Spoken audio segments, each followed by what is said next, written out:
ہوتی ہے جس نامل میں ہندو مسلم منافرت کو پورے زور و شور کے ساتھ ہوا دی گئی ہے۔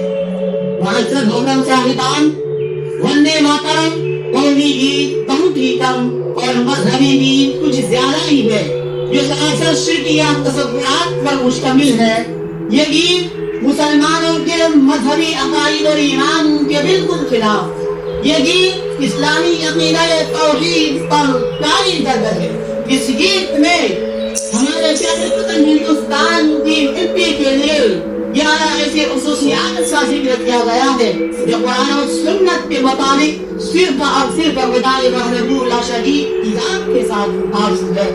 جیسے سکھ دینے والی ذات صرف اور صرف اللہ کی ہو سکتی ہے، کسی اور کی نہیں۔ خیر و برکت عطا کرنے والی ذات صرف اللہ کی ہو سکتی ہے، کسی اور کی نہیں۔ کسی کے بازو کو طاقت بخشنے والی ذات صرف اللہ کی ہو سکتی ہے، کسی اور کی نہیں۔ ہاں جس میں کوئی جان، دل کو طاقت و توانائی عطا کرنے والی ذات صرف اللہ کی ہو سکتی ہے، کسی اور کی نہیں۔ ہمیشہ ہمیشہ رہنے والی، کبھی نہ مٹنے والی، سراپا تقدس احترام صرف خدائے وحدہ لا شریک کی ذات ہو سکتی ہے۔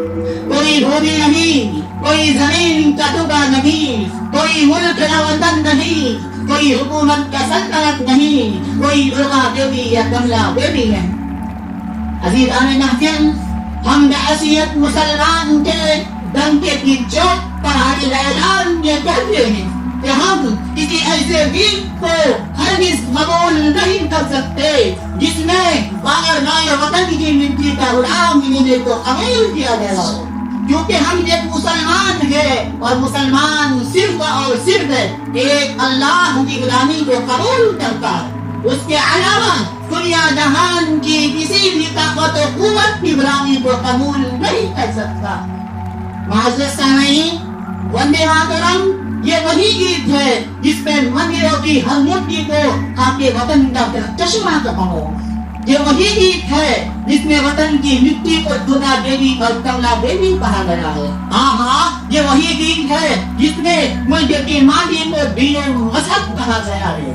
یہ وہ باتیں ہیں جو اسلامی تعلیمات کے بالکل منافی ہیں، جو اسلامیوں اور عقیدے سے متصادم ہے، اور ہم مسلمان ہم اس چیز کو ناقابل قبول سمجھتے اور مانتے ہیں جو ہمارے عقیدے سے لگائے، جو اسلامی تعلیمات کے خلاف ہو جائے۔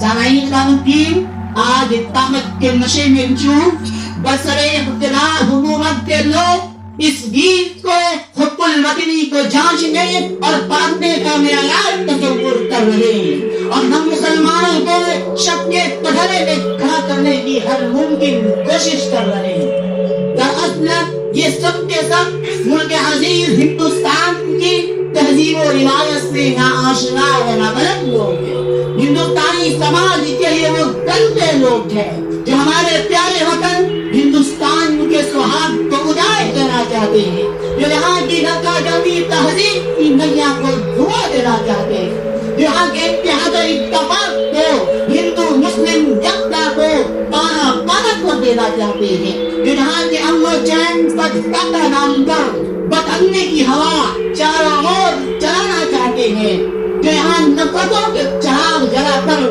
محبت کے دیپ کو یکدم سے بجھا دینا چاہتے ہیں۔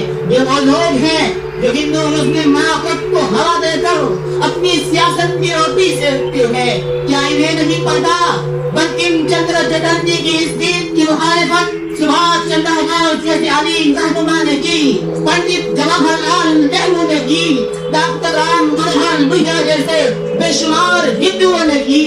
کیا وہ ہندوستانی نہ تھے؟ کیا وہ ہندوستان کے خیر خواہ نہ تھے؟ کیا ہندوستان کے سچے سپوت نہ تھے؟ کیا ان کے دلوں میں کیا وہ ہندوستان سے محبت کرنے والے نہ تھے؟ سامعین، ملک دشمن عناصر کو اور نفرت پسند طاقتوں کو صاف لفظوں میں یہ بتا دو اور کھلے لفظوں میں ان تک یہ پیغام پہنچا دو کہ ہمیں تمہاری حب الوطنی کی سرٹیفکیٹ کی ذرا برابر بھی ضرورت نہیں ہے۔ ہمیں ہمارا آئین و دستور اسلامی تشخص و امتیاز کو قائم رکھنے کی بھرپور اجازت دیتا ہے، اور ہندوستان کا دستور اپنے اپنے ہر شہری کو اپنے مذہب کے عین مطابق جینے اور مذہب عقیدے کے مطابق کسی چیز کو انتخاب کرنے کی مکمل چھوٹ دیتا ہے.